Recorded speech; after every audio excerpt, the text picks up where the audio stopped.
Après 3 années de hausse consécutive, tiens ici les indices boursiers corrigeaient vraiment en 2026. Bonjour John.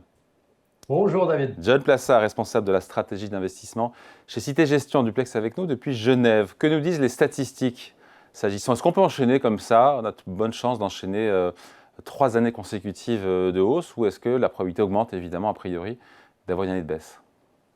Alors, la probabilité augmente, mais si on regarde les 5 dernières années, il y en a eu 4 années de progression. On ne voit pas vraiment, à part un choc, on ne voit pas vraiment ce qui pourrait empêcher les marchés de monter. Alors après, il faut savoir de combien ils vont monter, mais la question ici, elle est de se dire, c'est pas parce que vous avez une année qui monte que vous n'avez pas des chocs à travers cette année. Et la meilleure chose à voir, c'est par exemple l'année 2025.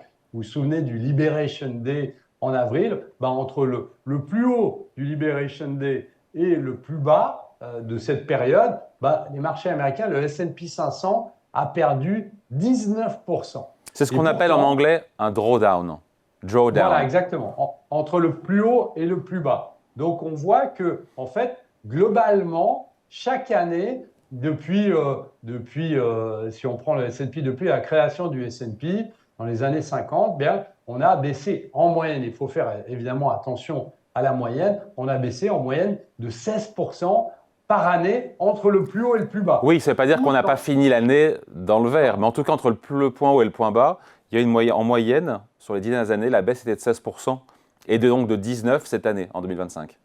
Exactement, exactement. Et donc, c'est ça qui est assez intéressant. C'est-à-dire qu'on a l'impression, en regardant l'histoire et en regardant les graphiques, que c'est des longs fleuves tranquilles. On a totalement oublié ce qui s'est passé le 11 septembre, lorsque vous aviez les tours à New York qui s'étaient effondrés, alors que globalement, on avait eu une chute et les marchés financiers avaient quand même continué de progresser. Et puis, ce qui est aussi assez intéressant de noter, c'est que évidemment, on est obligé d'en parler. La concentration extrême aux États-Unis autour des 7 magnifiques ou autour de l'intelligence artificielle bah, augmente mécaniquement la volatilité potentielle. Qu'est-ce que ça veut dire? Ça veut dire que l'année 2026 peut très probablement terminer en hausse depuis le 1er janvier jusqu'au 31 décembre, mais avoir des fortes corrections intra-annuelles, je ne sais pas si ça se dit, mais intra-annuelles, avec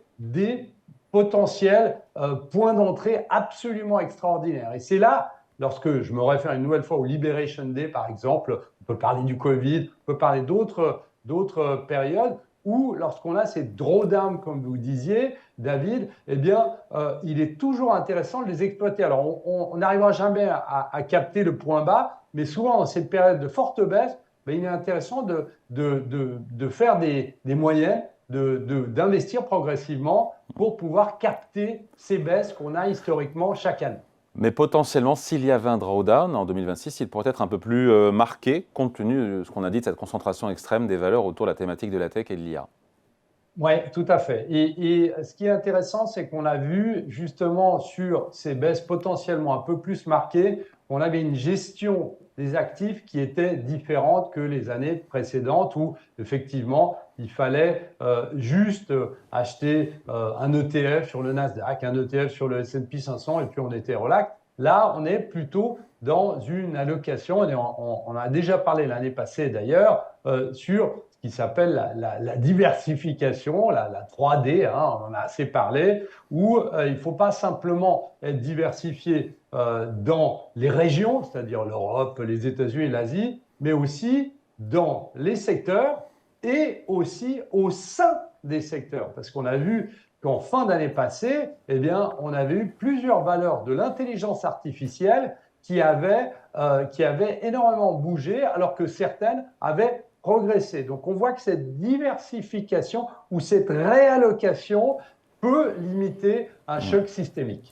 Après, le drawdown, il n'est pas mécanique non plus. On peut avoir un très gros drawdown et en fin d'année, on reste et les marchés boursiers sont dans le rouge et en négatif. Oui, oui, tout à fait, exactement. Mais vous savez, pour qu'une tendance, je ne suis pas un investisseur naïf, pour qu'une tendance s'inverse, il faut qu'on ait la fin d'un cycle, il faut qu'on ait une situation où on rentre potentiellement récession ou on ait une erreur de politique monétaire qui est la question la plus grave. Mais pour l'instant, on voit, en tout cas en ce début d'année, on voit que les banques centrales sont assez bien alignées, que ce soit la Banque centrale américaine avec ses coupes préventives, que ce soit la Banque centrale européenne avec l'attente de nouvelles données qui pourraient leur faire changer, donc ils sont assez flexibles. Donc pour l'instant, et je ne dis pas qu'il n'y en aura pas, je dis pour l'instant, on n'est pas dans cette situation de fin de cycle où on s'attend à rentrer en récession, ce qui n'est pas du tout le cas aux États-Unis.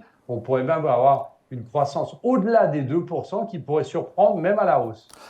Donc, quelque part, le plus probable, sans que ce soit certain, John, c'est de nouveau un scénario où on aura un drawdown quelque part dans l'année et potentiellement avec un rebond derrière. Oui, exactement. Et puis, on sait que, en fait, fondamentalement, ce qu'il faut, c'est ne surtout pas parier que sur une thématique, que sur la pharma, que sur l'intelligence artificielle, parce qu'on sait qu'évidemment, il y a des laissés pour compte, si je peux dire ça comme ça, à chaque fois qu'il y a un drawdown, parce que ce n'est pas toutes les valeurs qui remontent.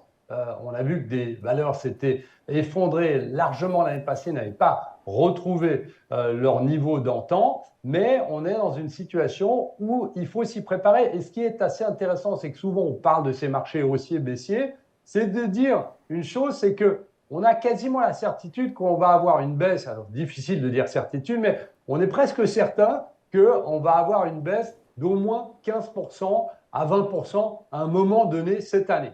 Et là, si on sait et si on s'y prépare, eh bien, c'est d'autant mieux pour la performance de nos portefeuilles.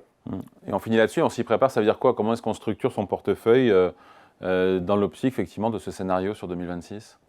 Ben, on le fait de plusieurs manières. D'abord, on réduit la concentration. L'intelligence artificielle, oui, mais pas l'intelligence artificielle uniquement. On a introduit aussi des durations sur l'obligataire pour amortir quelques chocs éventuels. Et puis, on augmente aussi l'exposition à l'Europe, qu'on le veuille ou non, parce que l'Europe, même s'il y a une croissance qui est quasi nulle, eh bien, il y a quand même des projets de relance. On a des pays émergents aussi qui sont assez intéressants. Et puis, on a les secteurs industriels qui pourraient bénéficier de stimuli cette année, que ce soit au Japon, que ce soit en Allemagne et que ce soit dans d'autres périodes. Donc, c'est vraiment le fait d'essayer de réduire cette concentration pour ne pas se prendre les pieds dans le tapis. Allez, merci beaucoup. Explication signée John Plassard, responsable de la stratégie d'investissement chez Cité Gestion, duplex avec nous depuis Genève. Merci John. Merci David.